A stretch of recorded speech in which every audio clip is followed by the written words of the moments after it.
엘리베이터 타고 이제 올라가다가 예. 이렇게 서로 눈이 마주쳤답니다. 근데 갑자기 몸이 이렇게 인사가 90도로 예. 자기도 모르게. 예, 자기도 모르게. 그러고 그때 느꼈던 그래서 인사했대요, 안 했대요? 인사했답니다. 인사했대요? 예, 그러고 나서 그때 이제 그 눈빛, 그 서늘한 눈빛 때문에 다음날 몸살이 나서 2명 다 직원들이 굉장히 아파서 힘들어했거든요. 뭐 최순실 씨를 본 그분들이. 네네. 이야. 예, 뭐 보고 싶. 지금 그 검찰 특수본에서 최순실 씨에 대해서 강요죄로 하고 대통령에 대해서도 뭐 제대로 뇌물을 못하고 특히 이재용 삼성 부회장 등에 대해서 못한 이유 중에 하나는요. 예. 예를 들면 안종범 수첩 같은 것들이 그 당시에는 안 나왔었기 때문인 거예요. 그러니까 이재용 부회장이 대통령에 대해서 어떤 뭐 대가성 있는 청탁 같은 걸 하고 또 그로 인해서 이 순환 구조를 따라서 대통령이 뭔가 행위를 해주고 이런 구조가 지금 특검에서는 나왔지만 예. 실질적으로 그 당시에 검찰 특수본을 수사할 때까지는 그것에 대한 명확한 증거가 사실은 나오지가 않았었죠. 안종범 수첩 39건 이런 것들이 예. 나오지 않아서 독대 자료에서 정확히 무슨 말이 오고 갔는지가 나오지 않았었고 예. 그 그게 이후에 1월 20일 전후였었죠. 네네. 예. 그러니까 그 이후에 기본적으로 대통령의 그러니까 삼성이 물산하고 모집 간의 합병 이후에 어떤 식으로 특혜를 입었는지에 대해서 그때까지 제대로 밝혀지지 않았기 때문에 제대로 못했었던 건데 이번에 이제 특검에서는 그 이후에 나온 것들에 대해서 가지고 증거를 만들어서 제출했기 때문에 이게 좀 뇌물죄로 다시 전환이 가능해지는 그런 성격이 있거든요. 예.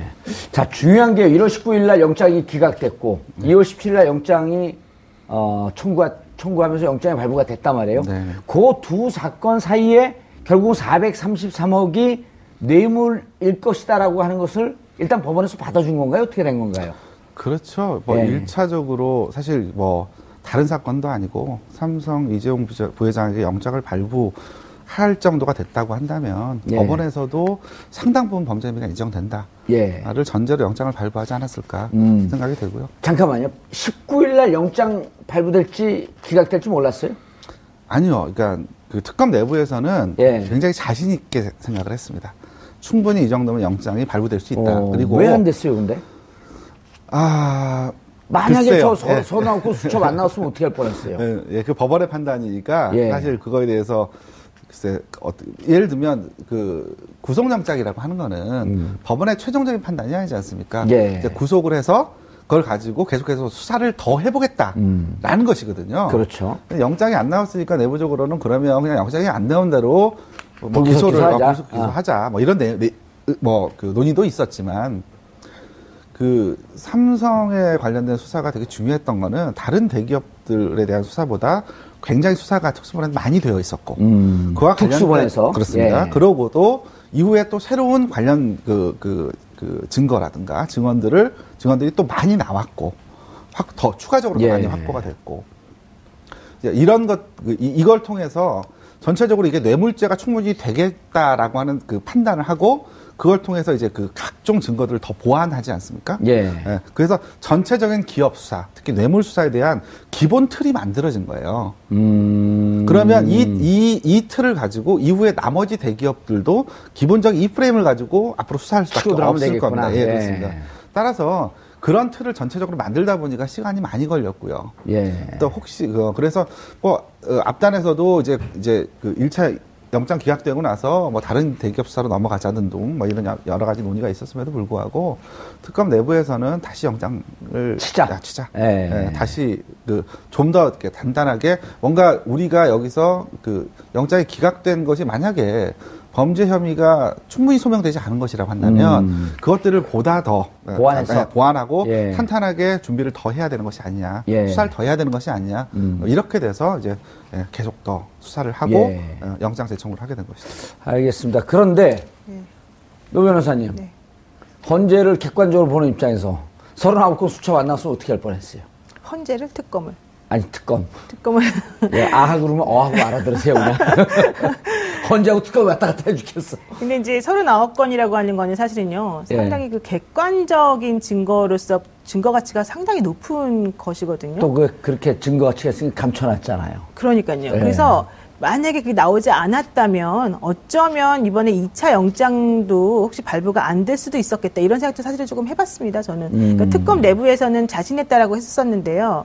1차 영장 청구했을 때 기각이 되는 것에 대해서 처음에 납득을 못했다가 다시 심기일전해가지고 한 거거든요. 근데 박영수 특검이 어제 보도를 하면서 보고를 하면서 뭐라고 했느냐 하면은 어제가 아니라 지난번에 기자간담회를 하면서 했는데 뭐라고 말했냐면 1차 영장 청구했을 때 기각이 안 됐더라면 법원에 가서 재판하면 무죄 나왔을 가능성이 있다. 이렇게 말했거든요. 증거가 더 보완이 안 됐기 때문에 그러니까 만약에 오히려 잘 됐다. 그렇죠. 그래서 그 수첩이 없었다 그러면은 아마도 영장이 발부 안 됐을 가능성도 조금 있고 또 재판에 가도 특검이 그렇게 승소를 기대하지 못했을 가능성도 좀 있어 보이거든요. 의미 있는 얘기네요. 그 얘기가. 그러니까 박영수 특검이 그때 이제 특검이 끝나고 28일 끝나고 기자간담회를 이제 어떤 중국집에서 했는데 그때 당시에 그런 말씀을 하시면서 오히려 전화위복의 기회가 되었다 이런 얘기를 하셨죠. 그래서 19일 날 그냥 영장이 발부가 됐으면 요쯤 갖고 재판했었으면 그렇죠. 공소 유지하는 과정, 재판하는 과정에서 깨졌을 수도 있을 터인데 오히려 이때 기각이 되면서 보완하고 39건을 찾을 수 있는 계기가 돼서 이젠 재판하면 한번 해볼 만하겠다. 네, 그렇습니다. 그리고 39건이 왜 나왔냐면은 그 블랙리스트 수사하다가 나온 거 아니겠습니까? 아니요, 그거는 박채윤 씨 수사하다 나왔어요. 그건 제가 더 잘 알죠. 저기서 고개 끄덕거렸는데. 그래요? 아닌데 그 박채윤 씨 이렇게 된 거 아니에요? 19일 날 기각되고 조금 풀이 죽어갖고 탁 하고 뭐 소주 한 잔 마실까 그러려고 그랬는데 금주령 내려서 소주 못 마셨잖아요. 집에서 혼자 몰래 마셨어요? 말려 들어가지 마시고 제 질문에 대답해 주시죠. 술을 좋아하실 것 같은데. 솔직히 말씀드리면 혼납니다. 아니 그래서 그때 정황이 19일 날 기각된 다음에 그날 아침 7시에 회의를 했다고 하지만 언론에 나와 있는 건 특검 내부에서 고성이 오갔다. 이런 얘기가 있었거든요. 내부에서 왜 미르 K 스포츠 재단 돈까지 다 이 뇌물로 해갖고 이거 기각되냐. 그냥 저쪽 코레스포츠, 비덱스포츠에 쏴준 78억만 하지. 이런 논의와 이거 다 했었어야 되는 논의와 양쪽이 부딪혔다 그러는데 그건 사실인가요? 여기서 이제 고성이 오갔다는 말씀은 커피를 타오냐 안 타오냐 이것 때문에 고성이 오간 거예요? 아니요. 그러니까 사실 내부적으로는 그 토론이 굉장히 자유로운 분위기였습니다. 그래서 이제 그 검사님들 거기에 참여하신 검사님들이라든가 실제 수사하셨던 검사님들 같은 경우에도 굉장히 자존심도 세시고요. 그다음에 제가 아마 평생 만나본 그 독한 분들은 거기서 다 본 것 같아요. 그래서 그러니까 그랬던 분들이었기 때문에 또 고집들도 또 보통 센 분들이 아니겠죠. 그래서 그 수사하는 과정 안에서 자기 입장들, 그러니까 어떻게 하는 게 올바르다고 하는 그 내용들에 대해서 자기 주장들은 굉장히 자유롭게 얘기를 했었고, 그다음 목소리가 좀 커지기도 했지만, 그러니까 대부분 이제 다 이렇게 그 내용들을 다 취합해서 특검님이 정리를 해주셨고 했기 때문에 그랬던 부분은 아닌 것 같고요. 그다음에 자, 39건이요. 하루 이틀 지난 다음에 이게 이제 그 삼성 재청구하는 방향으로 갈지 말지 한 일주일 동안 고민을 하다가 그 와중에 세월호 7시간을 다시 들여다보자 하면서 김용재 원장이 시술을 한 것 같은데 그런데 입을 안 열어? 그러니까 박채윤 회사쯤 하면 뭐 횡령이나 배임 정도 있을 테니까 한번 박채윤 그거 쳐보자. 거기서 의외의 성과가 나온 거 아닌가요? 저보다 더 자세하게 아시는 것 같은데. 피해갈 수 없어요. 아니요, 확인해 드릴 수 없습니다. 아니, 근데 박채윤 그 집을 압수수색하고 그 음성 파일이 나온 거는 깜짝 놀랄 만한 일 아니었었나요? 그렇죠. 그 부분들은 수사 과정에서 굉장히 중요한. 그리고 결국 그게 복선이 돼서 39건이 나올 수밖에 없었던. 근데 그거하고 조금 다릅니다. 그게 아니라고 지금 계속 말씀드려요. 노영희 변호사님 제 말이 얘기해 맞다는 보시죠. 거죠. 블랙리스트 하다가. 블랙리스트 하다가 나왔다는 거죠. 블랙리스트하고 박채윤 씨하고는 관계가 없는데. 그러니까 그 전화 녹음해놓은 그것이 나온 거는 지금 아까 말씀하신 그게 맞고요. 설날, 추석날 뭐 드리려고 그러는데 추석 이후 해주세요. 그 무슨 호텔, 그 말씀은. 중식당까지 다 얘기해놓고. 그 말씀은 우리 정 의원님 말씀이 맞고. 그 다음에 이제 업무 수첩 39건이 추가로 나오게 된 계기와 관련해서는 이제 블랙리스트 수사하다가 건진 그런 보물창고들이 많았는데, 근데 그 중에 하나였죠. 그럼 우리가 박채윤 씨 집을 이제 언론에서 이렇게 추론했거든요. 우리 오른팔님. 언론에서는 박채윤 씨 압수수색을 하니까 음원이 나와서 야 이렇게 되면 이거 빼박이 되는 거 아니냐. 안종범 수석에게 하니까 살려주십시오. 제가 보물 하나 가져오겠습니다. 해서 이제 청와대에 있는 걸 가져왔다라고 하는 게 이제 언론의 추정이었단 말이에요. 네. 그거는 좀 다른가요? 예, 그거하고 조금 다른 것 같습니다. 아, 이거는 예, 아니 제가 뭐 조금 더 구체적으로 말씀드릴 수가 없는 부분이 또 하나, 그러니까 또 왜 이 부분이 조금 민감한 부분이냐면 그걸 입수 경위와 관련해가지고 현재 안종범 수석이 법정에서 증거 능력을 다투고 있습니다. 아, 저쪽에선 증거 능력이 없다. 그렇습니다. 예, 우린 있다. 예, 그렇습니다. 아하. 그러니까 뭐냐면 임의 제출하고 알겠네요. 본인은 그 안종범 추가적인 수첩을 임의로 제출했다고 동의했음에도 불구하고 예. 그리고 거기에 관련해서 본인이 진술했음에도 불구하고 막상 재판 과정에서는 예. 이제 그게 그 취득 과정에 뭔가 문제가 있다라는 취지로 증거 능력을 다투고 있기 때문에 사실 그거에 대해서 저도 예, 제가 알고 있는 내용을 다 말씀드릴 수 없는 부분인데 알겠습니다. 그리고 우리 시청자분들은요, 다 알아들었어요, 이미. 그리고 여기에서 괜히 방송 좀 내용 좋게 하려고 얘기했다가, 네. 공소유지에 정말 문제가 생기게 네, 되면, 그렇습니다. 우리 이정원 그 변호사님도 그러고 다른 분들도 그러고 수사 잘 해냈다가, 결국 싸움은 이제부터 시작 아니에요? 예, 그렇습니다. 이제부터 예. 저분들은 이쪽에는 검사 한 8명이서 그 공소유지를 하는데, 네. 저쪽에선 30명이 기소됐고 1인당 5명, 1인당 한 10명씩 붙어 있으면 일단 변호사 300명하고 싸우는데 대한민국에서 제일 잘 나가는 변호사들 아니에요. 아, 근데 저희는 일당백이죠. 아, 그래요? 그러면 800대 300 해볼만 하네요. 예, 뭐 충분합니다. 예. 근데 지금 거기 남아 계신 건 아니죠, 지금은? 남아 있었으면 여기 이 자리에 못 있죠. 예, 남아있진 않지만 네. 박용수 특검의 비선 실세로서 계속 일을 하고 있다. 아, 그건 아니고. 예. 예. 알겠습니다. 우리가 2부 들어가면 이제 박근혜 최순실 공모에 대해서 얘기를 좀 해봐야 되는데 네네. 최순실 씨라고 하는 사람의 캐릭터에 대해서 많은 분들이 궁금해요. 네. 레이저로 쏩니까? 직원들이 보고 뭐 이렇게 쓰러졌다는 얘기들이 뒷얘기들이 있던데. 예. 저도 예. 저희 직원 실제 쓰러졌어요? 직원들이 엘리베이터 타고 이제 올라가다가 이렇게 서로 눈이 마주쳤답니다. 근데 갑자기 몸이 이렇게 인사가 90도로 자기도 모르게. 예, 자기도 모르게. 그러고 그때 느꼈던 그래서 인사했대요, 안 했대요? 인사했답니다. 인사했대요? 예, 그러고 나서 그때 이제 그 눈빛, 그 서늘한 눈빛 때문에 다음날 몸살이 나서 2명 다 직원들이 굉장히 아파서 힘들어했거든요. 최순실 씨를 본 그분들이. 네네. 이야, 보고 싶네요. 예, 그러고 그 이후에 제가 이거는 어떤 모 기자하고 얘기를 하던 과정에 얘기했던 건데, 모 기자가 이제 최순실 씨가 이제 특검에 이제 조사를 받으러 들어올 때 앞에서 마이크를 이렇게 들었던 기자가. 예. 그렇게 마이크 한 번 잡고 일주일 동안 출근을 못 했다는 얘기도 제가 들었습니다.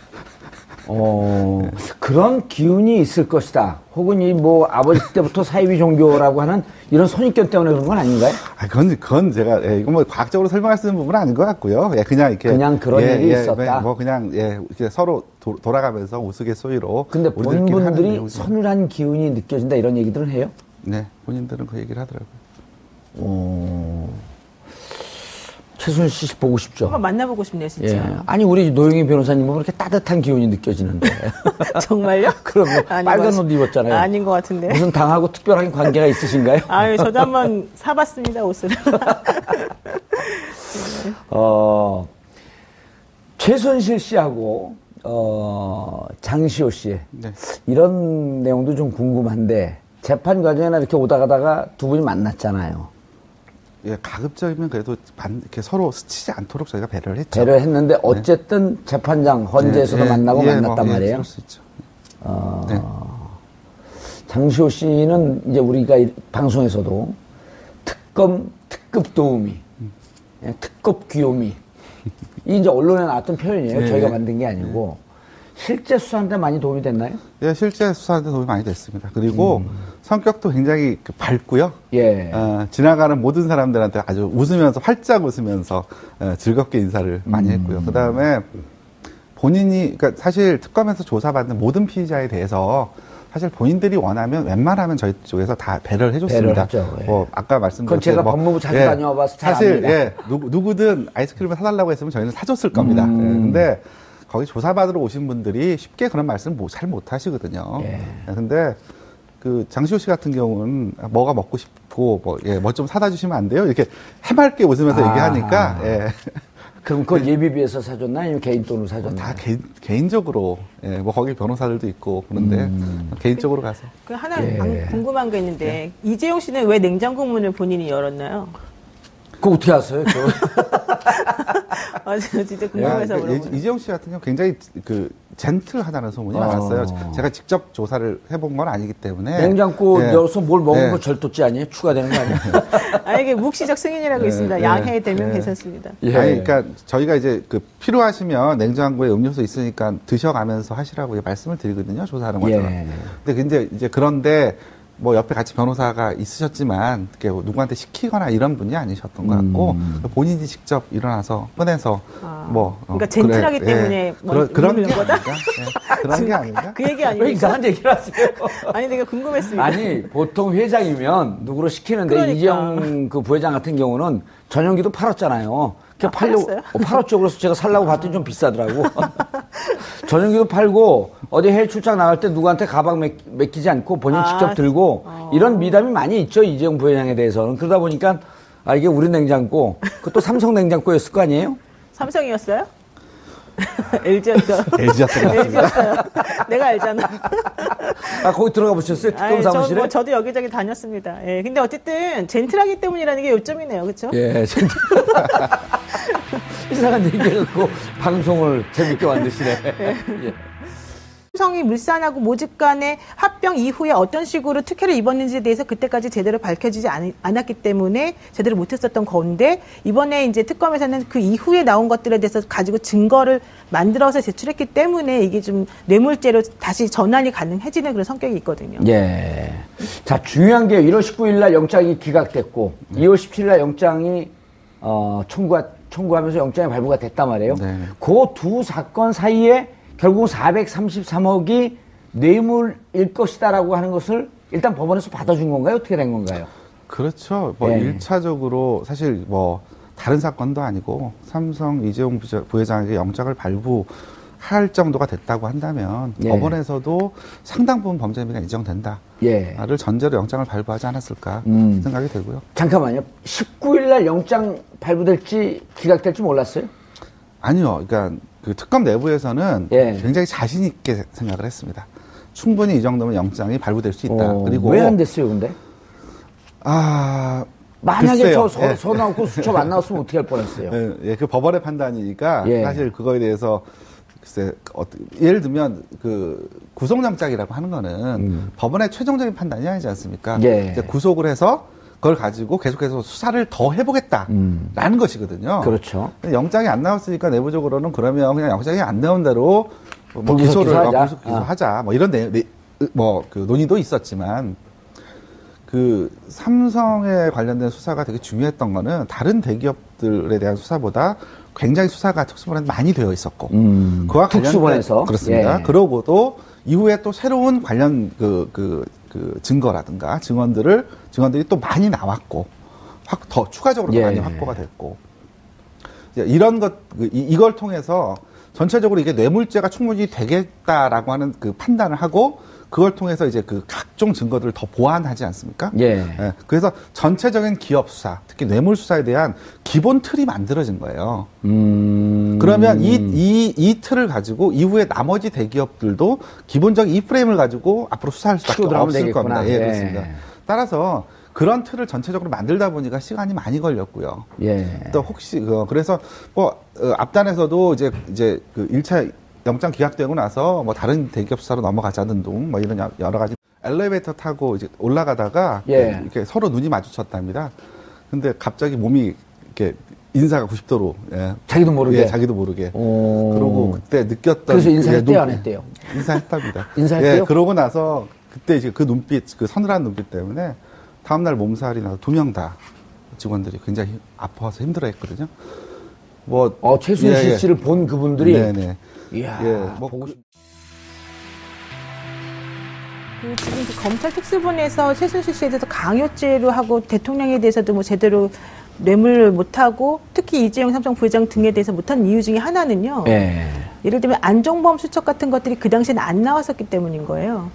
그러니까 이재용 부회장이 대통령에 대해서 어떤 뭐 대가성 있는 청탁 같은 걸 하고 또 그로 인해서 이 순환 구조를 따라서 대통령이 뭔가 행위를 해주고 이런 구조가 지금 특검에서는 나왔지만 예. 실질적으로 그 당시에 검찰 특수부는 수사할 때까지는 그것에 대한 명확한 증거가 사실은 나오지가 않았었죠. 안정범 수첩 39건 이런 것들이 예. 나오지 않아서 독대자리에서 정확히 무슨 말이 오고 갔는지가 나오지 않았었고 예. 그 그게 이후에 1월 20일 전후였었죠. 네네. 예. 그러니까 그 이후에 기본적으로 대통령의 그러니까 상도를 하면서 보고를 하면서 뭐라고 했느냐 하면은 어제가 아니라 지난번에 기자간담회를 하면서 했는데 뭐라고 말했냐면 1차 영장 청구했을 때 기각이 안 됐더라면 법원에 가서 재판하면 무죄 나왔을 가능성이 있다. 이렇게 말했거든요. 증거가 더 예, 보완이 예. 안 됐기 때문에 예. 그러니까 만약에 오히려 잘 됐다. 그렇죠. 그래서 그 수첩이 어허. 없었다 그러면은 아마도 영장이 발부 안 됐을 가능성도 조금 있고 예. 또 재판에 가도 특검이 그렇게 승소를 기대하지 못했을 가능성도 좀 있어 보이거든요. 의미 있는 얘기네요. 그 얘기가. 네, 그러니까 박영수 특검이 그때 이제 특검이 끝나고 28일 예. 끝나고 기자간담회를 이제 어떤 중국집에서 했는데 예. 그때 당시에 그런 말씀을 하시면서 오히려 전화위복의 기회가 되었다 이런 얘기를 하셨죠. 그래서 19일 날 그냥 영장이 발부가 됐으면 요쯤 갖고 재판했었으면 그렇죠. 예. 공소 유지하는 과정, 재판하는 과정에서 깨졌을 수도 있을 그렇습니다. 터인데 예, 예. 오히려 잘 이때 기각이 되면서 보완하고 39건을 찾을 수 있는 계기가 돼서 이젠 재판하면 한번 해볼 만하겠다. 네, 그렇습니다. 그리고 39건이 왜 나왔냐면은 그 블랙리스트 수사하다가 나온 거 아니겠습니까? 아니요, 그거는 박채윤 씨 수사하다 나왔어요. 그건 제가 더 잘 알죠. 저기서 고개 끄덕거렸는데. 그래요?